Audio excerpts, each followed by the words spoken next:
नमस्कार, स्वागत है आपका। आप देख रहे हैं न्यूज़ 24। मैं हूं आपके साथ आशा झा।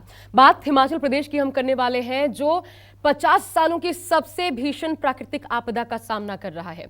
और हालात ऐसे हैं, 367, ये एग्जैक्ट आंकड़ा फिगर मैं आपको बता रही हूं, जो कि बढ़ ही रहा है। 367 लोगों की अब तक जान जा चुकी है। 12,000 से ज्यादा घर, अंदाजा लगाइए, दिल टूट रहे हैं।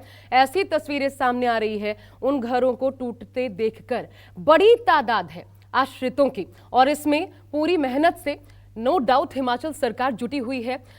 जितना प्रयास हो पा रहा है लोगों को निकाले जाने का, रेस्क्यू करने का, वो तमाम चीजें हम लगातार दिखा भी रहे हैं आपको चैनल पर। लेकिन इस वक्त खुद प्रदेश के ताजा हालात पर बात करने के लिए हमारे साथ प्रदेश के सीएम सुखविंदर सिंह सुक्खू जी जुड़ चुके हैं। बहुत बहुत स्वागत है सर आपका न्यूज़ 24 पर। सबसे पहला सवाल मैं आपसे ये पूछना चाहती हूँ, अभी एग्जैक्ट हालात क्या हैं? आपको लग रहा है कितनी चीजें आप कंट्रोल कर पाए हैं, या फिर अनकंट्रोल्ड अभी भी मान कर चल रहे हैं? देखिए, मैं आज आने गया था और आने जाने के बाद मैंने पाया कि जो ये लैंडस्लाइड्स हुआ है, इसमें मड स्लाइड ज्यादा था और कहीं ना कहीं तेज बारिश, क्लाइमेट चेंज का बहुत ज्यादा असर हो रहा है। कुछ गलतियां हमसे हुई है, जिसमें ड्रेनेज की बात होती है। हम सोचते नहीं, जब अपना घर बनाते हैं और ड्रेनेज को हम निचली तरफ को फेंक देते हैं, नीचे एक और बिल्डिंग हो जाती है। पहाड़ में हम सोचते हैं कि पानी रिस रहा है। जो मुख्य कारण है हिमाचल प्रदेश में लैंडस्लाइड्स का, वो अप्रैल, मई, जून, जुलाई, अगस्त में बारिश होती रही। जब बरसात का सीजन आया तो कंटिन्यूटी में जब तेज बारिश हुई तो मिट्टी तो पहले ही गीली थी, भुरभुरी थी, और उस मिट्टी से जब तेज बारिश होती है 72 घंटे, तो मिट्टी की जो स्ट्रेंथ होती है वो कमजोर हो जाती है और उसकी पकड़ ढीली पड़ जाती है। और जब कभी धूप लगती है, तो वो जब धूप लगती है तो और दबाव पड़ता है। तो कुछ लैंडस्लाइड्स इस कारण हुए, मड स्लाइड्स इस कारण हुए। लेकिन प्रशासन चुस्त दुरुस्त था, इसीलिए वो 9 बिल्डिंग से हमने 200 लोगों को निकाल लिया था। संपत्ति का नुकसान हुआ, जान माल का कोई नुकसान नहीं हुआ। अब चिंता है कि हर समय बादल पड़ रहे हैं, तेज बारिश हो रही है। बरसात के समय पहले भी अक्सर होता था, लेकिन इस समय कुछ ज्यादा ही हुआ है।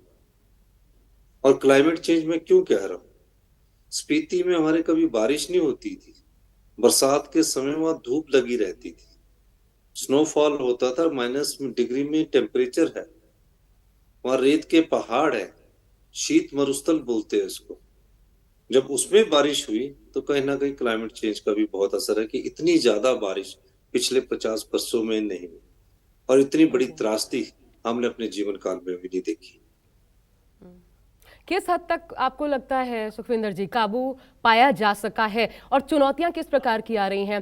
केंद्र से भी मदद की अपील आप लोगों ने की। अभी कल ही प्रियंका गांधी ने भी ट्वीट किया था कि इसे राष्ट्रीय आपदा घोषित किया जाए। जो राहत राशि है 200 करोड़ की, वो ऊंट के मुंह में जीरे के समान है। तो क्या अपील आप कर रहे हैं, और क्या आपको लगता है अगर ये शायद कोई बीजेपी शासित राज्य होता तो मदद इससे बढ़ चढ़कर होती?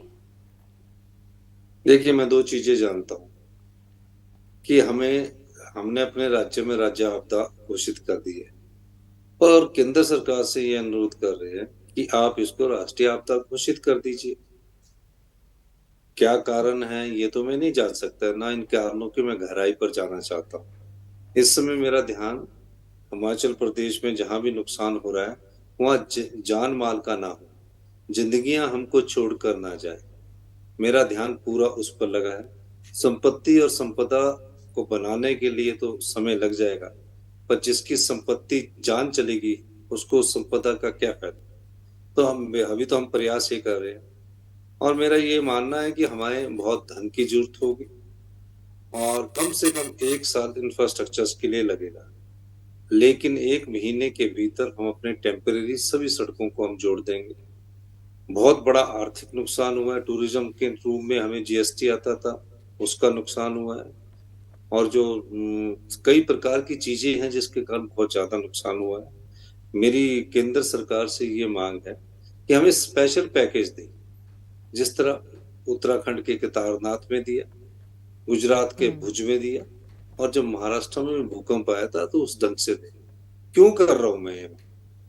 क्योंकि जो आपकी इस केंद्र बीच सरकार बात हुई का, प्रधानमंत्री से या गृह मंत्री से, किसी से खुद फोन पर? नहीं, मैं प्रधानमंत्री जी से भी मिला था, मैं गृह मंत्री जी से मिला था। उन्होंने अपनी केंद्रीय टीम जल्दी भेज दी थी, और मेरा मानना है कि वो आकलन कर रहे होंगे और जल्दी इस विषय में कुछ ना कुछ घोषणा करेंगे।